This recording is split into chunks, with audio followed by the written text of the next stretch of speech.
canhões aqui tá. Pode apagar isso, por favor. Só esse da frente, tá, João? Esse aqui pode deixar aceso, por favor. Tem como não? Tem não, mano? Só aqueles de lá? Não tem. Se apagar, apaga tudo? Apaga tudo. Com paciência. Só acende a luz toda da igreja, e aí dá uma amenizada. Não é por nada não, gente, não é nada contra, é porque eu tenho dificuldade com a claridade disso bem de frente ali, às vezes atrapalha. Posso fazer um convite a todos que não pode ficar junto, mas que viesse um pouquinho mais para frente assim, a gente ficasse mais aqui desse lado assim, se puder. Tem essa fileira de banco atrás, pode ocupar, por favor. Vai ficar mais fácil para nós. Paz do Senhor a todos, os irmãos que estão em casa, aqueles que estão acompanhando o culto, que não podem estar aqui junto conosco. Vamos abrir a nossa Bíblia em 2 Reis, no capítulo 17, aliás 18, segundo livro de Reis.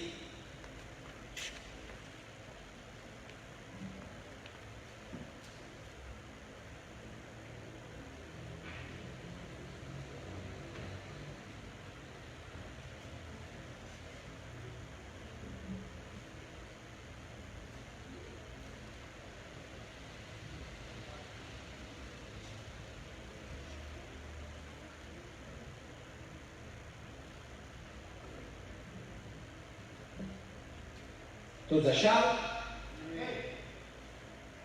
Segundo livro de Reis, capítulo 18. A gente tinha começado o capítulo do versículo 1, passei para mesmo o versículo 1, versículo 3, nós vamos começar do 1, tá bom? Pode pôr um aí. No terceiro ano de Oséias, filho de Elá, rei de Israel, Ezequias, filho de Acás, foi proclamado rei em Judá. Tinha 25 anos de idade quando começou a reinar e governou 29 anos em Jerusalém. Sua mãe chamava-se Abia e era filha de Zacarias. Ezequias agiu de modo aprovado diante de Yahvé, tal como havia procedido Davi,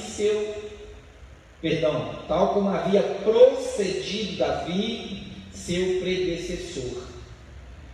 Foi ele que retirou os altares idólatras das colinas, pôs abaixo as colunas sagradas e destruiu os postes de adoração pagã. Despedaçou a serpente de bronze que Moisés havia construído, pois até aquele tempo os israelitas lhe prestavam veneração, queimando incenso. Era conhecida como Neustã. Ezequias depositou toda a sua em Yahvé, o Senhor Deus de Israel, de modo que não houve ninguém semelhante a ele, nem entre todos os reis de Judá, nem antes, nem depois dele. Conservou-se fiel a Yahvé, sem jamais afastar-se dele, e observou os mandamentos que o Senhor prescrevera a Moisés. Por isso Yahvé esteve com ele e lhe concedeu prosperidade em tudo que fazia. Revoltou-se contra o rei da Assíria e não mais lhe foi submisso. Derrotou os israelitas até as terras de Gaza, devastando seu território desde as torres de vigia até as cidades fortificadas. Vamos orar mais uma vez. Feche os olhos. Proponho a você a pedir ao Senhor que neste momento fale o seu coração.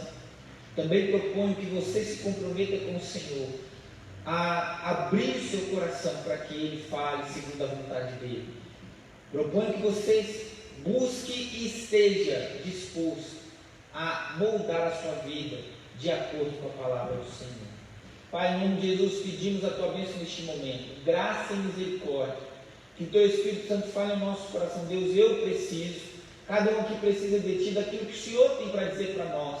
Senhor, nós pedimos pela tua palavra. Deus, vamos expor aqui, ó Deus amado, vamos, ó Deus, trazer aqui uma aplicação, mas seja a tua palavra hoje, Senhor Deus, no nosso coração, ó Deus, viva e poderosa, Senhor Deus, e seja a tua palavra em nós. Ó Deus, destrói tudo aquilo que não é teu, todo pensamento contrário, ó Deus, toda dispersão, tudo aquilo que vem para roubar, toda confusão, mas que simplesmente venha a palavra do Senhor, ó Deus, de conta a nossa necessidade. A todos os seus filhos, os que estão aqui, os que estão acompanhando, em nome do Senhor Jesus. Amém. Amém. Pode sentar.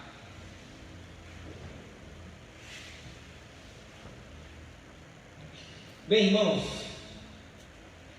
para quem não conhece, eu vou trazer um pouquinho do contexto histórico aqui da nação de Israel, que chegou neste momento onde a gente vê a ascensão de um homem ao reinado de Judá, chamado Ezequias, quando que em Israel reinava um outro rei, que era o rei Oséias, filho de Elá. No 3º ano deste rei de Israel, em Judá ascendia Ezequias. Bem, todo mundo sabe chamar de Abraão, e que através de Abraão tinha aquela promessa da formação de um grande povo. A gente sabe que esse nome é dado, Israel, ali na pessoa de Jacó, o neto de Abraão, onde recai toda essa promessa. E através de Abraão são gerados 2 patriarcas que vão para o Egito, e que de lá são tirados, ou é tirado um povo já numeroso, por meio de Moisés, e ali o Senhor dá a lei e começa a formar essa nação. E dentro dessa lei havia muitas promessas e garantias, para que o povo, essas promessas e garantias eram que o povo seria estabelecido numa terra prometida, numa terra maravilhosa, numa terra que manda leite e mel, e que se eles observassem os mandamentos do Senhor, eles só cresceriam, só aumentariam, só prosperariam, e seriam vencedores e exemplo das nações. Há uma promessa de que Israel seria cabeça das nações e não cauda, ou seja, um posicionamento de liderança, um posicionamento de avanço.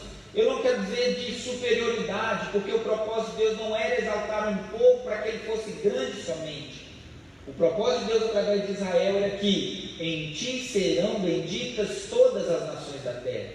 O propósito de Deus em exaltar, em crescer esta nação, era um propósito missionário e sacerdotal. Por quê? Porque através de Israel, Deus abençoaria o mundo, Deus se manifestaria ao mundo, Deus traria a salvação ao mundo, como fez por meio de Jesus, judeu, israelita ou Messias prometido. Pois bem, mas também havia nessa lei de Moisés, além dessas promessas e desse propósito, havia o quê? Havia a admoestação de um perigo, que se aquele povo não guardasse os mandamentos do Senhor, se eles não obedecessem ao Senhor, eles perderiam essa condição, eles seriam entregues na mão dos seus inimigos, e poderiam até deixar de existir como nação. Deus, para realizar o seu propósito de salvação, a humanidade nunca dependeu de Abraão, nunca dependeu de Israel, nunca dependeu, mas Deus escolheu este povo e esta nação. Deus sempre dependeu dele mesmo, da sua palavra, da sua garantia, da sua vontade, da sua promessa, tanto que ele sempre condicionou. Então Deus não tinha medo, ou estava ali, agora como é que eu vou fazer se eu perder o meu povo de Israel? Não, Deus falou, se vocês não obedecerem, vocês vão perder essa bênção, e esse privilégio de ser essa nação. E acontece o seguinte: aquele povo, como povo mesmo, acabou pecando, e em certa altura da sua história, há um grande racha, em 12 tribos, 12 estados, podemos dizer assim, né? E por causa disso, por causa desse pecado, essas 12 tribos se separaram. Judá e as outras tribos se separaram, viraram então, o povo de Deus virou 2 reinos. E a gente vê, aí fica conhecido também como Reino do Norte, Reino do Sul, Israel e Judá. Então eram irmãos, agora divididos. Israel nunca voltou para os caminhos do Senhor e acabou se desfazendo como nação. Nos capítulos aqui, no capítulo anterior, é a história da dissolução do povo de Israel do Norte, onde é a origem do povo samaritano que a gente encontra lá no Novo Testamento. E na sequência desse texto aqui, há a relembrança deste episódio. Eu estou querendo trazer toda essa história só para vocês entenderem bem aqui o contexto dessa mensagem. Era o que estava acontecendo, era nessa situação que surge Ezequias, que sobe ao trono este rei chamado Ezequias. Vocês já viram na leitura que fala-se coisa boa deste grande homem de Deus, e foi mesmo um grande rei. Houve erro? Houve. Ele nunca foi perfeito, mas foi um homem de Deus, que está escrito aqui, que rei como ele, rei em Judá, não houve nem antes, nem depois. Rei que andasse nos caminhos de Davi, não houve como ele em Judá. O Senhor na lei havia proibido esse povo, obviamente, de buscar qualquer outro Deus, porque Deus era o único Deus, Deus era o Deus verdadeiro, Deus estava se revelando aí, de qualquer um que não fosse o Senhor, não seria Deus, mas as outras nações assim fizeram, e eles adoraram outros deuses, construíram altares. O rei do norte, logo no seu começo, o primeiro rei do norte, depois que houve essa divisão, ele construiu 2 pontos de adoração, construiu um altar gigante, bonito, para oferecer sacrifícios,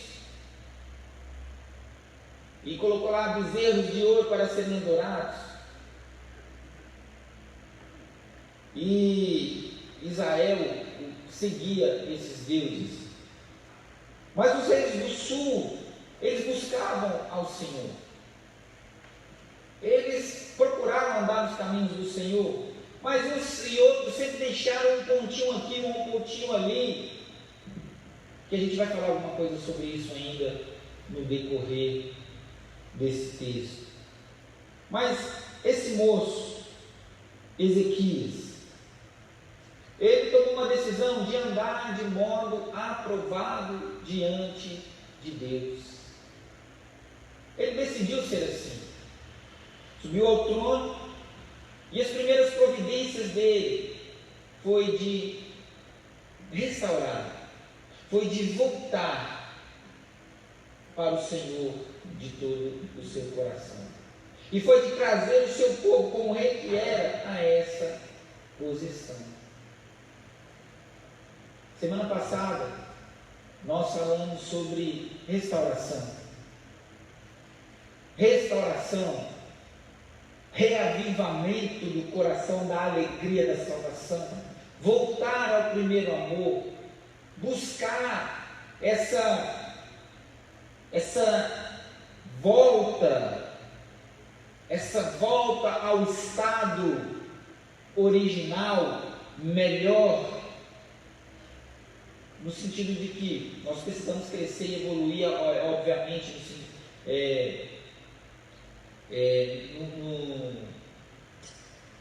evoluir, eu não gosto dessa palavra, né? Nós precisamos de crescer no conhecimento da graça de Deus, de avançar, de amadurecer, é uma ascendência, mas de certa maneira, isso é progresso, mas de certa maneira, o que acontece com a nossa vida, como nós vimos? A gente vai se perdendo em muitos caminhos, em muitos pensamentos, vai deixando aquele primeiro amor, a gente vai abrindo concessões ali, e por isso que a gente fraqueja muitas vezes, e há uma necessidade dessa restauração. Este moço andou por este caminho. Por que eu falo isso? Porque ele teve um rei, o pai dele, Acás, não foi um rei que andou nos caminhos de Deus. Ele estava herdando um trono contaminado e assumindo um povo que havia se desviado e agora precisava de voltar aos caminhos de Deus. Do seu avô, do seu bisavô, do seu tataravô, sempre se ouviu o seguinte: que foi um bom rei, que foi um rei que fazia o que o Senhor aprovava, que não andou nos caminhos dos reis de Israel, mas andou nos caminhos de Davi. Só que sempre tinha uma vírgula dizendo assim: contudo, não retirou os altares que tinha na região do seu país. Acontece o seguinte, que a lei de Moisés proibia o povo de fazer qualquer altar fora do templo, para Deus. Até esses altares, não, vamos fazer um altar em nome do Senhor, era proibido pela lei. A gente vai ver que reis e pessoas fizeram isso, e deixaram aqueles altares. Mas por que Deus proibiu isso? Por que era centralizado naquele lugar? Porque os altares fora ali do templo serviam de desculpa para a adoração de outros deuses. Porque o altar, o templo, falava de como se deve verdadeiramente adorar a Deus, e não do jeito que cada um achava que deveria ser. Os altares fora do templo eram os altares do descompromisso com a santidade de Deus, com a vontade de Deus, com a verdade de Deus. O templo e os altares que tinham o altar do holocausto, o altar do incenso, a própria arca, falava de Deus mostrando como ele deveria ser adorado. E era ensinado ao povo: dessa maneira, os sacrifícios são tais horários, são esse tipo de sacrifícios. Então não era da maneira que eu queria adorar a Deus, mas a maneira de como Deus queria ser adorado. E os altares fora falavam do jeito que eu quero adorar a Deus, do meu jeito, do jeito que eu acho, do jeito que eu penso,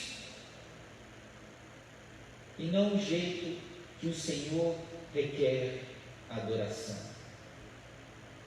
E os reis, eles buscaram: não, nós não vamos adorar falsos deuses, nós não vamos buscar outros deuses, nós vamos adorar somente ao Senhor. E eles eliminaram qualquer tipo de idolatria que ficassem sabendo. Mas deixaram, não, aqueles altares foram feitos para honrar o nome do Senhor, deixa eles lá. Ezequias não. Ezequias, ele retira. A primeira coisa que a gente vê aqui no texto: olha, agiu de modo aprovado ao Senhor, né, diante de Yahvé, tal como havia procedido Davi, seu predecessor. Foi ele quem retirou os altares idólatras das colinas e pôs abaixo as colunas sagradas e destruiu os postes de adoração pagã. Aqui a gente já vê que esses altares erigidos ao Senhor já tinham se tornado altares erigidos, já tinham sido roubados para outros deuses. Então havia uma dualidade no coração de muitas pessoas. Mas a primeira atitude desse moço foi arrancar isso tudo, foi tirar isso tudo, foi lançar fora, foi destruir, foi derrubar, foi quebrar, foi romper com toda aquela situação, falsa adoração, tanto em nome a Yahvé como em qualquer de outro Deus. Mas o que eu quero dizer com tudo isso aqui? Olha, se fala deste homem, que ele foi um grande homem de Deus como ninguém. Nós desejamos, nós cantamos: Senhor, eu quero conhecer Jesus, eu quero ver a glória de Deus na minha vida e na minha igreja, eu quero muito mais de Deus. E às vezes há um grande esforço da nossa parte, de diversas maneiras, a gente começa a fazer. Quem aqui não quer mais de Deus? Quem aqui não quer ser cheio de Deus? Quem aqui não quer as revelações de Deus? Quem não quer ter um grande avivamento? Quem aqui não deseja isso? Quem não quer ver grandes coisas de Deus, e às vezes há grandes esforços de muitos.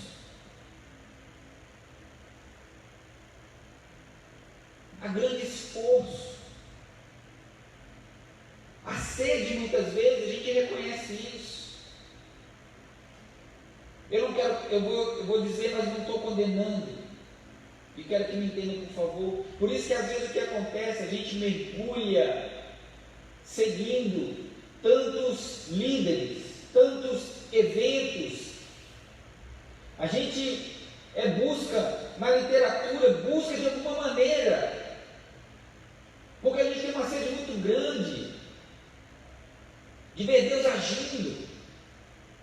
E a gente procura, não, onde é que está? Onde é que está o grande? Onde está a presença de Deus? Nossa, mas o fogo está caindo em tal lugar. Não é uma crítica aqui, irmãos, a ninguém. Não estou dizendo aqui, não é neste momento que eu estou dizendo, eu estou trazendo esse exemplo como algo que seja proibido ou ruim, ou chamando a atenção de alguém. Não, por favor, não me entendam dessa maneira. Eu não estou aqui nesse sentido. Eu estou querendo simplesmente salientar esse anseio. Quantas pessoas vão a homens de Deus, com dons de Deus, correndo, porque querem alguma coisa de Deus, quantos jovens que buscam aí, a gente abre a internet, a igreja que está bombando. Eu fui numa igreja em Belo Horizonte, não a nossa, tem um tempo isso já, de férias, vamos lá visitar. Teve o culto normal da igreja, foi uma grande bênção no meio de semana. Foi uma bênção o culto. Só que é o seguinte, ali onde estava o culto, a igreja estava se esvaziando, e eu notei que quando eu sentei mais ou menos na frente, não no primeiro, no terceiro, quarto banco, mas eu comecei a notar que enquanto os irmãos estavam saindo, estava vindo uma galera jovem. Eu achei aquele muito bonito, já sentando na frente, a igreja esvaziando, os jovens entrando. Isso já era 9h30 da noite. Eu falei, o que está acontecendo? O jovem com tudo lá para frente, será que vai ter uma reunião depois do culto? Mas na verdade eu comecei a ver que eles não estavam vindo de trás para frente, eles estavam vindo da rua, eles estavam entrando nas portas da igreja. Aí eu vi um movimento em um altar, os músicos que tinham tocado no culto estavam trocando, o pessoal acertando o som. Vai ter um outro culto aqui agora. Eu falei, puxa, de uma hora dessa, Belo Horizonte, depois vai acabar que hora esse culto, essa galera vai embora para casa. Porque ninguém ia pegar a bicicleta e ir embora para casa, a maioria ia pegar o busão depois, ia levar 30, 40 minutos para chegar em casa. Ia embora dali, se chegassem cedo, chegaria em torno de 11h40, quase meia-noite, em casa, a maioria daqueles jovens. E enfrentar aquele trânsito, ou mesmo a distância, o horário de ônibus, o culto não ia acabar assim. O culto já era 9 e tanto, o culto ia começar às 10.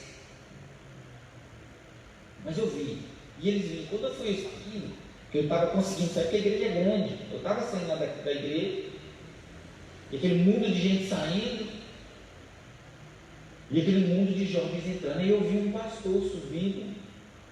Eu falei, eu acho que eu conheço esse moço, eu nem sabia que era pastor hoje. Aí eu lembrei que eu tinha visto esse moço na internet, e lembro que eu tinha lido o livro dele. Eu falei, e ele todo estilosão, né? Eu falei, o pastor de jovens, esse moço aí. E eu fiquei muito alegre com o que eu vi.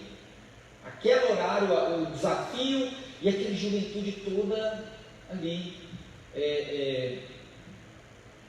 entrando para a igreja. E é um pastor famoso.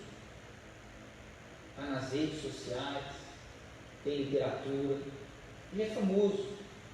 Um dia eu vi um vídeo dele, ele estava ministrando lá do Japão. Eu estou aqui no Japão. Eu falei, puxa vida, que legal. No canal do YouTube dele. E ele ministrou ali, enquanto ele andava, ele falando, trouxe uma aplicação muito maravilhosa. Eu falei, que legal, é uma referência. E eu sei que o fato dele ser aquele pastor que estava dirigindo aquele culto naquela igreja, fez com que muitos viessem. Por quê? As pessoas querem alguma coisa. Nós queremos alguma coisa. E a gente se esforça por isso.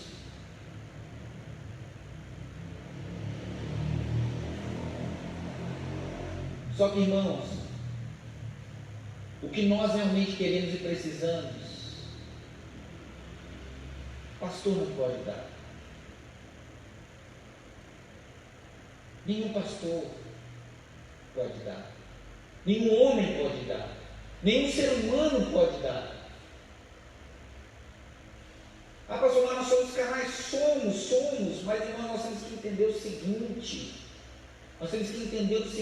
nós somos chamados a ser essa fonte de rio de águas vivas, que deve fluir do nosso interior.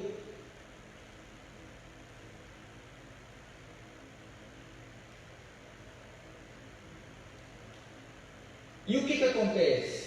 O que eu quero dizer com tudo isso? A gente está buscando, se esforçando, mas a gente encontra frustração, porque na verdade o caminho é exatamente o contrário. O que moveu o coração deste moço não foi buscar alguma coisa ou alguém, pelo contrário, aqui é que está o grande segredo. Ele foi tirar da vida dele o que impedia. Ele não foi buscar, ele foi tirar. Sabe por quê? O que se aplica a esse povo de Israel aplica totalmente à nossa vida, totalmente à sua vida, totalmente à minha vida. O que nós buscamos, o que nós queremos, o que nós necessitamos tanto e às vezes não encontramos, nós já temos. Já foi dado, já foi entregue e realizado.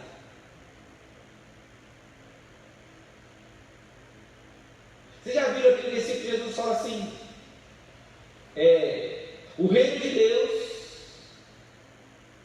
é tomado com violência? Alguém já viu esse versículo? Se lembra dele? Algumas poucas pessoas assim. Jesus falou isso. Ele falou, desde João Batista e até agora, o reino de Deus é tomado por esforço, e os que se esforçam tomam posse dele. Mas quando você vai para ali a linguagem dos textos ali, olhar a terminologia, a melhor tradução não é nem essa, é esforço, parece que a gente tem que ir lá e fazer aquele esforço, e porque o reino de Deus está muito difícil de ser trazido.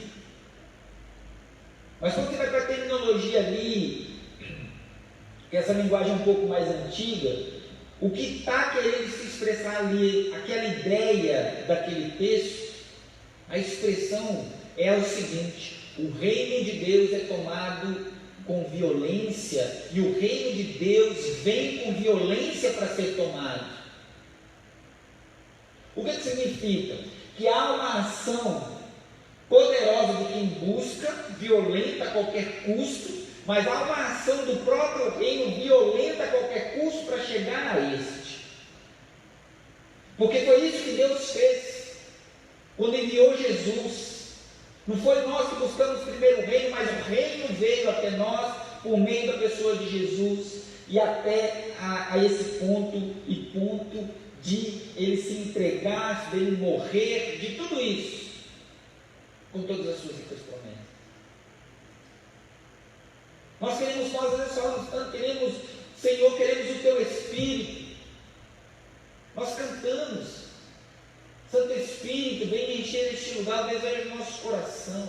Parece que o Espírito Santo está tão longe, parece que o Espírito Santo está lá se podemos dizer, lá no sétimo céu, né? A Bíblia fala de terceiro. Aí parece que está tão longe que parece que a gente precisa fazer alguma coisa, fazer tipo uma dancinha da chuva, acender um fogo para que ele venha. Mas não, irmãos, Atos capítulo 2 diz que o Espírito Santo foi derramado, foi dado, foi entregue, e ele nunca voltou para lá, apesar de ser onipresente, está lá, mas ele já é da igreja.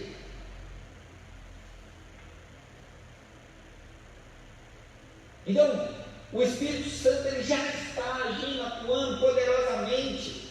Mas por que então ainda há tanta sede, tanta necessidade da gente fazer tanta coisa, buscar tanta coisa, ir para um lado e para o outro? É porque falta tirar da nossa vida. Sabe por quê? Eu não fui, quero voltar a dizer, não estou condenando e me chamando a atenção, dizendo, olha, vocês estão indo para cá, ou olhando isso, ou fazendo aquilo, ou buscando na internet, ou fazendo aquilo, porque está acontecendo. Não está tão errado. Mas a questão é o seguinte: não adianta buscar se não estiver disposto a tirar aquilo que não é a maneira do Senhor.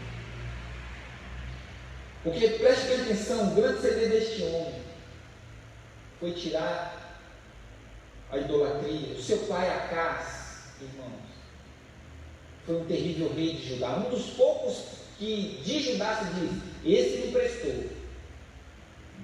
A maioria foram bons, mas Acás se voltou totalmente contra Deus, foi idólatra. Ele tirou, mas ele tirou a pia, ele tirou ele tirou como é que não é instrumento não? Um móvel, não é bem móvel não, mas a pia de bronze que Salomão tinha construído, que era gigantesca, era uma piscina, que onde se lavava, usava uma água pura para lavar os sacrifícios, para lavar os instrumentos de sacrifício, era como um símbolo de santificação. Ele tirou isso de lá de dentro, do templo de Deus, e colocou um outro altar lá no meio do templo de Deus. Ele colocou um altar entre a tenda e entre o altar, ou entre o altar e a saída, não me lembro agora. Mas sabe por quê? Olha só, ele foi lá um dia, guerreou lá em Samaria. Samaria se tornou a capital do reino do norte, dos israelitas do norte. Ele foi lá e guerreou e venceu. E todo pomposo lá, ele viu um altar que um rei de Israel tinha construído, uma coisa que ele achou maravilhosa, ele achou linda, de ostentação.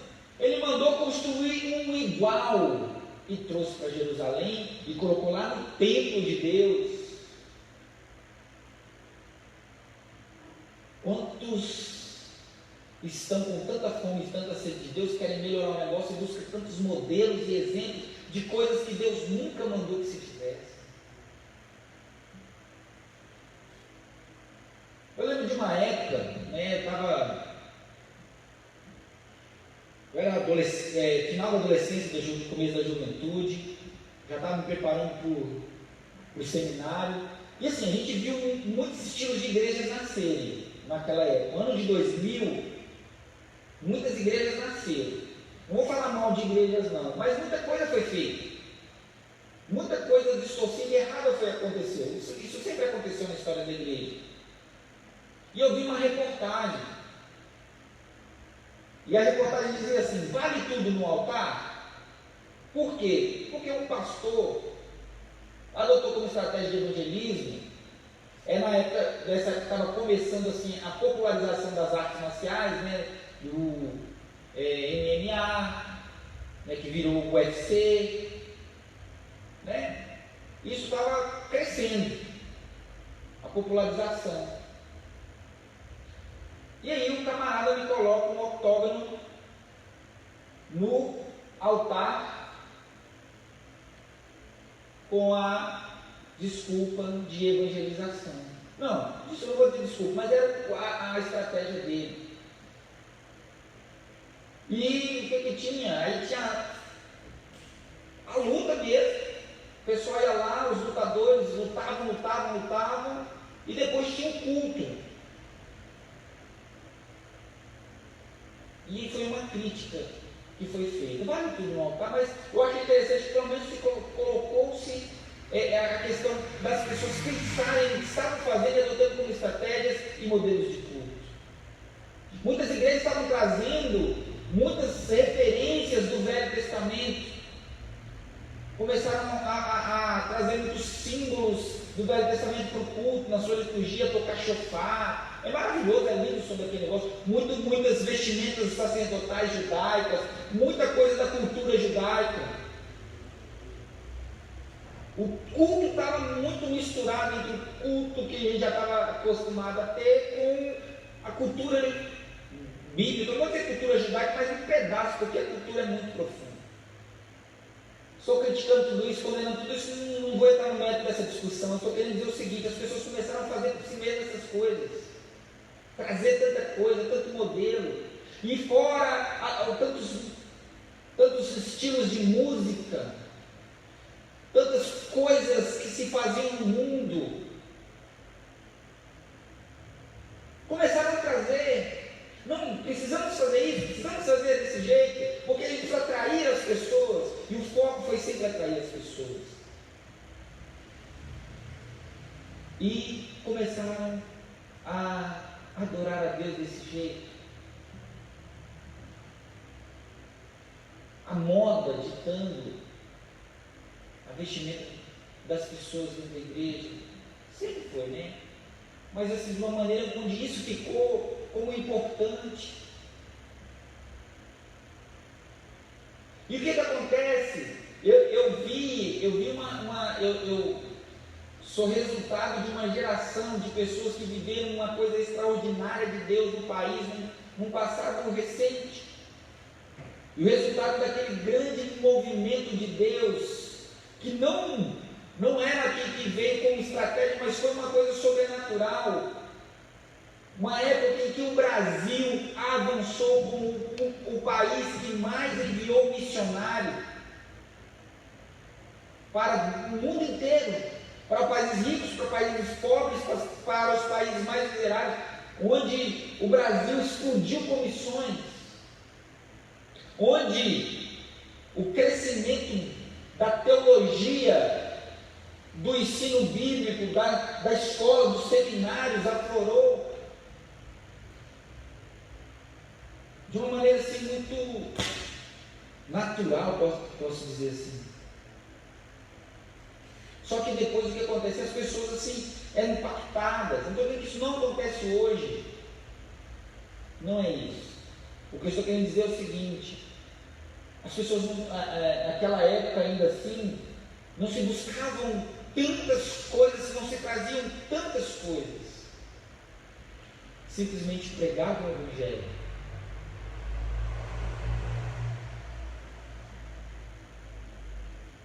E agregaram. Não tem problema agregar nada. Eu não estou pregando contra isso. Eu só estou dizendo o seguinte: que como a casa que buscou modelos errados e quis mudar o culto de Deus ali, achando que estava, ao invés de abrir mão daquilo que estava errado, se Deus desse outra estratégia para ele, coisas melhores, coisas maiores, seria uma grande bênção, mas ele não abriu mão daquilo que impedia Deus agir, e ele foi exatamente na contramão. Na contramão.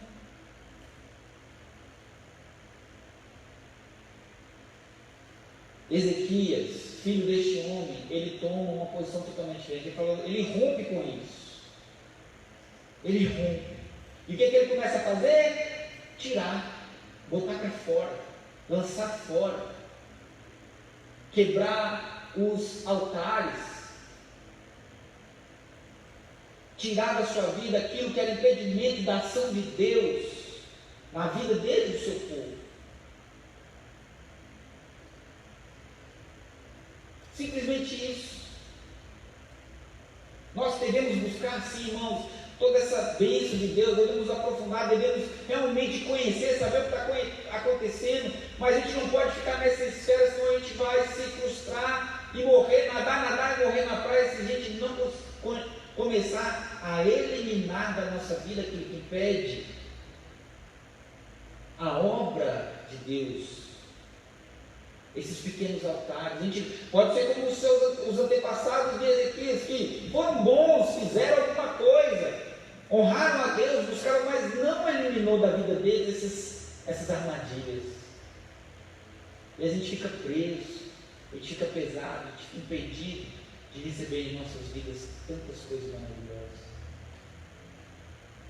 São coisinhas, altarezinhos. O interessante é que ele manda quebrar haste com a serpente, que Moisés havia mandado que fosse feita, que Deus mandou que fosse feita aquela serpente. Porque o povo havia murmurado, pecado contra Deus, então surgiram serpentes que picavam as pessoas, faziam as ficar extremamente doentes e provocaram muitas mortes. Aí o Senhor falou, aí Moisés, Senhor, e agora? Aí Deus falou, olha, faz a serpente, coloca ela lá, qualquer um que for picado, quando olhar para a serpente, vai ser curado. Fazia alusão ao quê? À cruz de Jesus. O pecado que me mata, ao eu olhar para a cruz, onde Jesus se fez pecado por mim, agora eu sou salvo. Só que acontece o seguinte, aquilo teve um tempo, um período, um objetivo. Quando eles entraram na terra prometida, não havia necessidade daquilo, e aquilo ficou em desuso. Aí pegaram uma coisa que era de Deus e transformaram em algo terrível, porque Deus ali dentro da nação já tinha mandado realizar tudo para como se deveriam adorar a Deus, e aquela serpente não estava incluída na adoração. Tinha que ser jogada fora. Podia ter sido guardada lá dentro como um memorial. Olha lá no deserto, quando a gente murmurou e a gente pecou, uma serpente igual essa daí, só que de verdade vinha, picava a gente, matava a gente, como lembrança de uma coisa que não deveria ser feita, mas não como objeto de culto e adoração, distorcendo aquilo que era de Deus. Então a gente conserva muita coisa e não quer abrir mão de pecados, pecadinhos, de conceitos, e por isso a sede nunca passa, por isso nunca encontra, por isso que busca e não acha.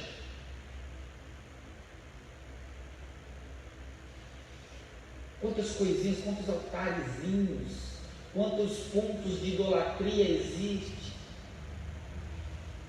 Aqui a gente vê o seguinte, que quando esse homem, ele rompeu com tudo isso e depositou no Senhor toda a sua confiança, ele alcançou esse testemunho de que não houve ninguém como ele, e ele se conservou fiel ao Senhor, para não se afastar de Deus, mas ele afastou da vida dele, do povo dele, tudo aquilo que poderia afastá-lo de Deus. E aqui diz que ele alcançou o quê? A Bíblia diz que então o Senhor esteve com ele. Então o Senhor fez ele prosperar em tudo que fazia. Então Deus deu a ele libertação. Deu a ele libertação. Está escrito aqui, ele revoltou-se contra o rei da Síria e não mais lhe foi submisso, porque então, por causa do pai dele, pagava tributo. Israel tinha que pagar tributo, era vassalo do rei da Síria. Então houve libertação na vida do povo, na vida deste grande homem. E esse homem passou a ser vitorioso, sempre foi vitorioso, porque derrotou os filisteus até a terra de Gaza, devastando o seu território, desde torres de vigia até as cidades fortificadas. Então, olha só como esse homem passou a ter uma vida bem fluente, que fluía na obra de Deus, na vida com Deus. Ele avançava, ele crescia, ele se desenvolvia. Mas ele teve um momento que ele rompeu. A prioridade dele foi romper com tudo isso. Você que sabe o que na sua vida ainda impede toda essa bênção de Deus? Será que existem altares na sua vida, pequenos altares que ainda você permite, pequenas coisas, conceitos, até coisas que são de Deus, mas estão distorcidas, como aquela serpente?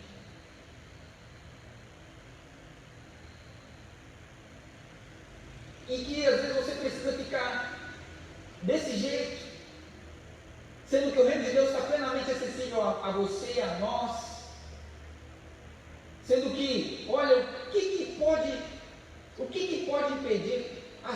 fruta na minha vida? Por que a necessidade de tantas vezes buscar esse reavivamento? Por que a gente olha para a história da igreja e vê que houve pontos altos e nunca uma constância? Sendo que o Espírito Santo nunca saiu. Porque épocas de tantas conquistas da igreja e épocas de tanto. A gente sabe, irmãos, é o seguinte: o diabo nunca vai desistir. Satanás nunca vai parar de tentar. Satanás não está o tempo todo, ele não para. Faz resistência, tenta minar. E se ele não consegue pedir o tempo de estar ali, ele pelo menos quer que mantenha seus altares espalhados. Tem uma história que uma vez eu ouvi, diz o seguinte, a historinha, uma ilustração, diz que o diabo queria entrar na casa do moço, entrou e bateu no moço, esculachou o moço. Aí, todo satisfeito, foi embora. E ele falou: oh, Deus, não deixa e tal, essas coisas acontecerem. Não. Então me entrega a sua casa. Aí ele falou: tá bom, Jesus, eu vou entregar a minha casa. Aí, só que é o seguinte, Jesus, o senhor fica lá no andar de cima, é todo seu. Tá bom. Aí está ele lá embaixo. Aí vem Satanás, bate na porta, agora Jesus está aqui. E aí, Satanás entra e dá um couro nele. Aí vai embora. Aí, ô Jesus, você não viu? Não, vi. Mas então o senhor não fez nada? Ué, você me deixou aqui em cima. Entendi, Senhor. Então a casa é sua. Pode ficar com tudo. Aí vem Satanás, bateu na porta. E ele traz o calma, Jesus está aí. Aí Satanás ficou lá de fora. Aí Satanás, deixa eu entrar. Não deixa. A casa é de Jesus agora. É Deus que manda isso aqui, isso aqui. Não, tá bom. Então eu não quero entrar não. Eu vou fazer o seguinte, eu vou te perturbar mais se você deixar me der só um preguinho aí nessa porta sua.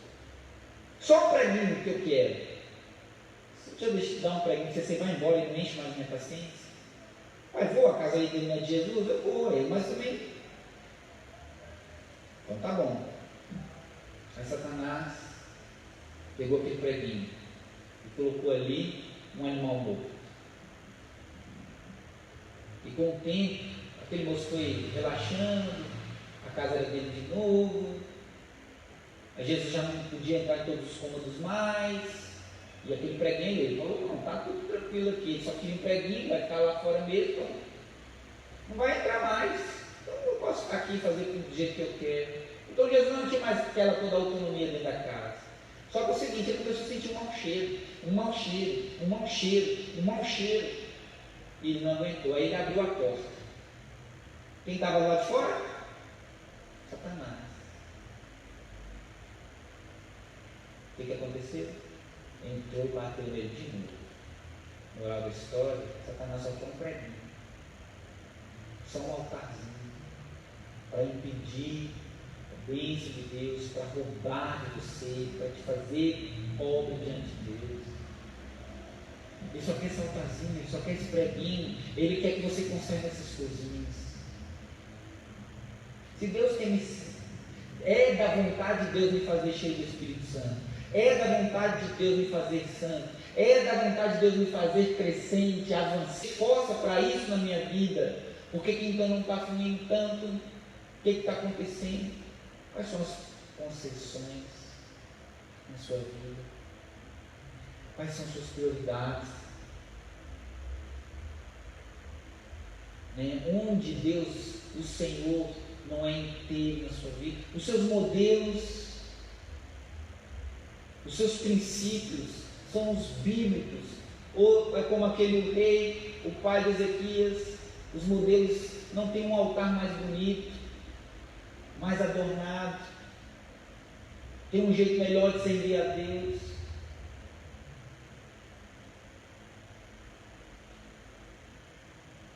Né? Olha, às vezes tudo que Deus quer que a gente faça, não é que a gente busque tantas coisas, mas que a gente esteja disposto a abrir mão de tantas coisas que estão dentro de nós, a nos esvaziar mesmo. E isso significa na prática, irmãos, é parar, é tirar da nossa vida o que não agrada a Deus, os comprometimentos, as permissões, né, as coisinhas que a gente vê, que a gente fica olhando, que minam a nossa mente, aquelas pequenas coisas que a gente conserta, dizendo, não, isso aqui não tem nada a ver. Deus vai agir radicalmente na nossa vida quando a gente radicalmente entregar tudo para Ele. Tem que ser radical. Não pode ter concessões, coisinhas pequenas. Porque Deus quer abençoar, quer fazer, quer realizar. Mas a gente precisa saber entregar. Tomar esse posicionamento como esse grande homem de Deus o fez. Por isso que Paulo vai falar, né? Olha, desde João, né? Você viu o que a gente vai fazer, João? Olha, eu sei que os soldados, né, o que a gente faz? Olha, contenta-se com o seu salário, não vai extorquir ninguém, não. Para de fazer essas coisas erradas. Se arrepende disso, abandona. O sacerdote é a mesma coisa, e o outro, e o outro. Paulo vai dizer, aquele que mentia não minta mais, fale a verdade para o seu próximo, aquele que roubava não roube mais nesse trabalho. Tira essas coisinhas. Ah, mas eu gosto tanto. Pois é, mas isso está sendo um impedimento de Deus. Mas eu pago um preço. Não adianta, porque ainda tem esses entraves, essas coisas que impedem. Por isso que Salomão diz, tirai as raposas e as raposinhas. Amém? Olha só como diante de Deus.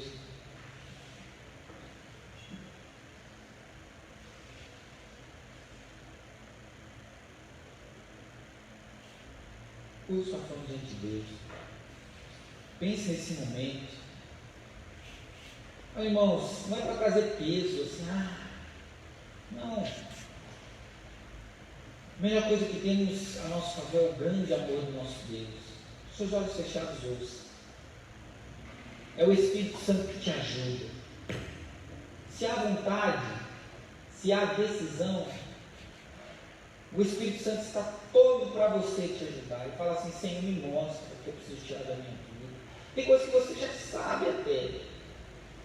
E talvez você já sabe e fala assim, mas esse Espírito Santo me ajuda como? Me mostra como tirar isso da minha vida. Me dá estratégia, me dá graça, Senhor. Senhor, me ensina, Senhor, a servir ao Senhor, a amar o Senhor, me apegar a Ti de todo o coração. Peço isso, começa a buscar de Deus a revelação, que Deus te mostre tudo aquilo que você precisa lançar fora. Como quem se dispõe a fazer uma limpeza em casa, uma faxina. A olhar os documentos velhos, papéis velhos que estavam lá guardados, coisas antigas guardadas, ocupando espaço, juntando poeira, e pedindo de que coisas novas ocupem os lugares. Sentimentos, ressentimentos, práticas de coisas.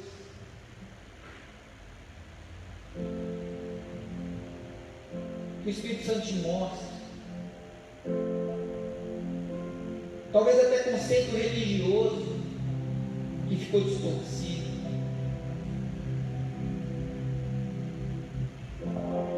Que o Espírito Santo te mostre nesse momento. Você tem liberdade agora de orar, de ficar de pé, de ficar ajoelhado, de ficar sentado. Nós vamos orar neste momento. Se você você quiser vir à frente e colocar sua vida aqui diante de Deus, se você tem essa liberdade, vamos cá. Quem quiser e puder, fique de pé nesse momento. Ajuda.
Sabendo, Senhor Deus querido, que o Senhor tem todo interesse nas nossas vidas.